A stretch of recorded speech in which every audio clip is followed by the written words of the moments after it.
Well, at least the women got featured in the main event. That much I'll say. What's going on, guys? Boss Up A6 here, back to another video. And today I'm here to do my AEW Dynamite review from Laredo, Texas. And we're on the road to Revolution. And yeah, this show was kind of mundane, to say the least. Like, there were some good moments, but it really felt like some of the show could have been on Rampage and we really wouldn't miss anything. So, if I go by quick, it's because none of the show was worth mentioning. And also, my priorities are kind of elsewhere. So, if I sound a bit off, don't worry, I'm okay in some way. So, we have a REP, Jerry Jarrett video graphic. He just passed away, I believe, Tuesday. Very, very, very sad. Legendary owner, promoter of the territories. Very, very, very sad to hear. Not only that, we lost Leapy Laney Poffo earlier this month as well. This year sucks. This year has really been off to a bad start, folks, in terms of deaths. So, well, speaking of Jarrett, him and the TNA Rejects, Singh, Dutt, and Lethal, took on the Acclaimed and Orange Cassidy with Danhausen. Oh, hell knows what I put down. The Guns appeared on stage. Look, you guys like the Orange Cassidy stuff? Good for you. I just hate it. Jarrett at one point uses the Golden Globe, and then we get a Scissor Me Timber spot where Dutt was in that spot for like 15 years, and there you go. Claim and Cassidy win. There was more to the match, I understand, but this was 15 minutes of my life I'm never getting back. Bryan MJF video package. Good stuff. Really damn good stuff. Then Claudio and Mox make their entrance from the crowd. Then Roosh and Vance attack. But Claudio and Mox against Roosh and Vance in a Texas Tornado match. Look, there was some elements of a decent match here, but this match was just a mess. Moxley gets some chairs. Roosh at one point got catapulted really badly into the barricade, like he got no hang time at all. We get a Spirit of Mox on the outside, on everyone on the outside. That was kind of cool. These guys are all good athletes. This was just a car wreck of a match. At one point, there was a chair shot to Claudio's shoulder. Moxley is bleeding, pretends to be shocked. Vance uses a chain. Then Claudio makes a bit of a comeback. Then all of a sudden, Vance starts bleeding. Then Jose hits Claudio with the chair. Then Yuta shows up, take him out. We get a back and forth chain choking with Vance and Mox. But eventually, Yuji Itami, that's what I meant to say. Yuji Itami, and there you go. Mox and Claudio win. So all of a sudden, we cut to Butcher Blade and Kip attacking Paige backstage because Kip's having a match with Paige later on the night. So, okay. We get JR interview with Wardlow. This was some good stuff. He talks about what his relationship with Samoa Joe meant. He talks about how his dad was an inspiration to him, and his dad was battling cancer. He grew out his beard and grew out his hair in honor of his dad.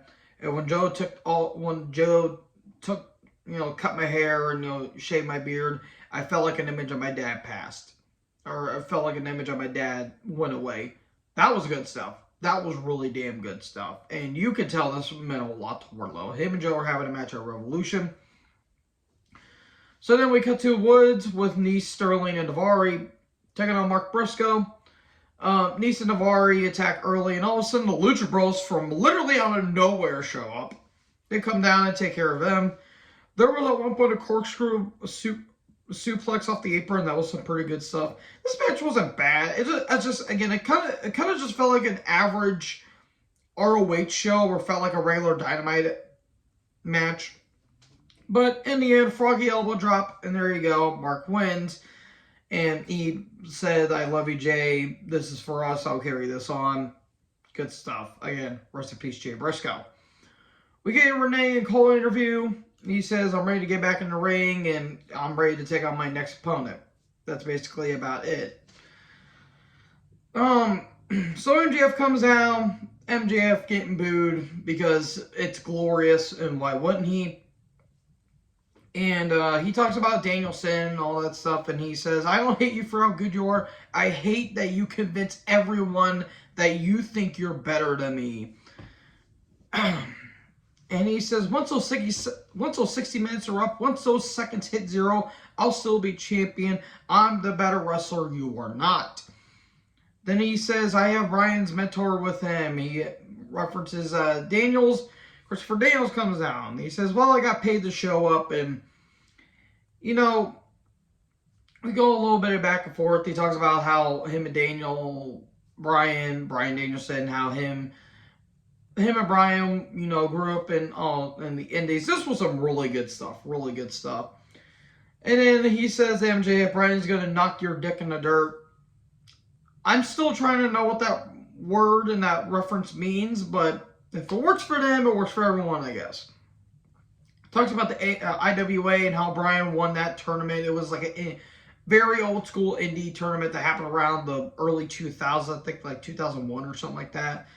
It had like AJ Styles and Spanky, aka Brian Kendrick. He says Brian is better than you, and he calls MJF a fraud. We get a little bit of a bicker back and forth. Slap by Daniels. That was a pretty mean slap. We get a low blow, salt to the earth, and then Brian comes out, and MJF runs away. Good stuff. Really damn good stuff. So we're going to recap of what happened 3 weeks ago with the women, where it was originally going to be a triple threat between Ruby, Storm, and Baker, but Baker got hurt apparently. They're having a triple threat later tonight. Gun the video package, talk about how they won the tag titles. Again, a very, very, very flat ending to last week's Dynamite. So, Jungle Boy Jack Perry took on Brian Cage with Prince. Na na na na na na na. Na na na na na na. Hey, I do it every time because it's fun. It wasn't bad. It was just there. I really don't care about Cage. Perry's over with the crowd. He wants singles gold. We get some cool, spots here and there.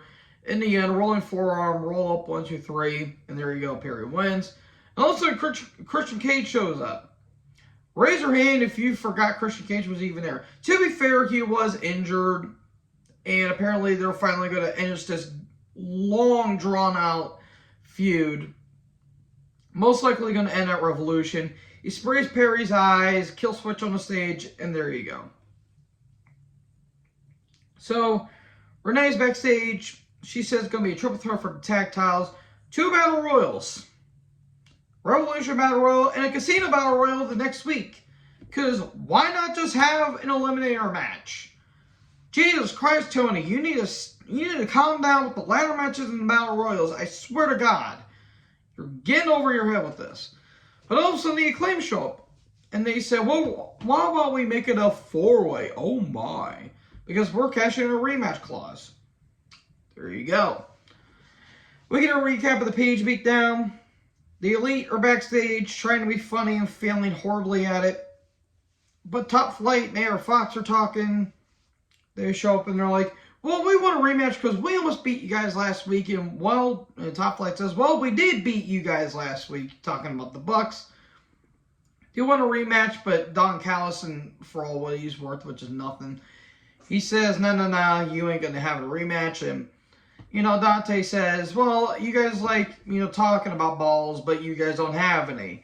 And they're like, how about we have our match on Dynamite, or have our match on Rampage? And one of the Bucks throws a ball right in Brandon Cutler's nads. Because comedy. Anyways, Kip took on Paige. Kip before took on Kip with Penelope before took on Hangman Page. Felt like a Rampage match in all honesty. It was there. I really don't care for Kip. He's a good athlete. I just have no reason to care about him. Paige is cooled off at this point. Deadeye, there you go, Paige wins. And then the Blackpool Combat Club come down. And Moxley talks about what happened a couple weeks ago. And he says, how about we have a match at Revolution where we go down that dark alley and all that stuff. And the Cowboy has no friends. And all of a sudden the Dark Order just show up. Uno, Grayson, and Silver. Oh, wait. No. It's Reynolds, Silver, and Uno. I don't think Grayson's there anymore. I think he actually got released. Yeah, he did. He did, actually. I just now remember that. And Uno says, well, we're his friends. We've been there since day one. And I'm not afraid of Moxley. So he shoves Mox. And he says, Cowboy at Revolution, Texas Death. So they're having a Texas Death match at Revolution. I hope it ends the feud, in all honesty, because it feels like they've been kind of dragging it out. But okay, cool. And Uno and Mox are having a match next week. So the Jazz Soul Society is with Tony backstage. Jericho's gonna just leech off of every bright young talent he's in the feud in. The only one that's really gotten away with it is MJF.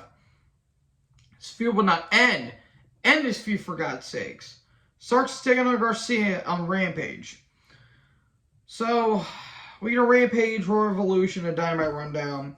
The former with Tony Schiavone backstage. Hook has been suspended for injuring Stokely. I mean, to be fair, if Hook does injure a child, you would press charges. Oh, wait, no, I'm sorry. The child was Stokely in question. Why was he wearing that hat? I don't know why. Then Storm with Saraya, good old Slinky Neck Saraya. They grab a fan, which is mainly a plant. They're going to spray paint her, and then Ruby comes down. Storm with Slinky Neck Saraya took on Ruby, and Britt Baker with Tony. God, Jesus, Jamie Hayter. It wasn't bad. The women tried. They only gave the women like 10 minutes. They really could have cut a lot of crap off the show and gave the women more time. But at one point there was a Texas Cloverleaf and a lockjaw, but then Slinky Neck gets involved. And then she sprays an L on Tony's ass. No, literally sprayed her on her ass.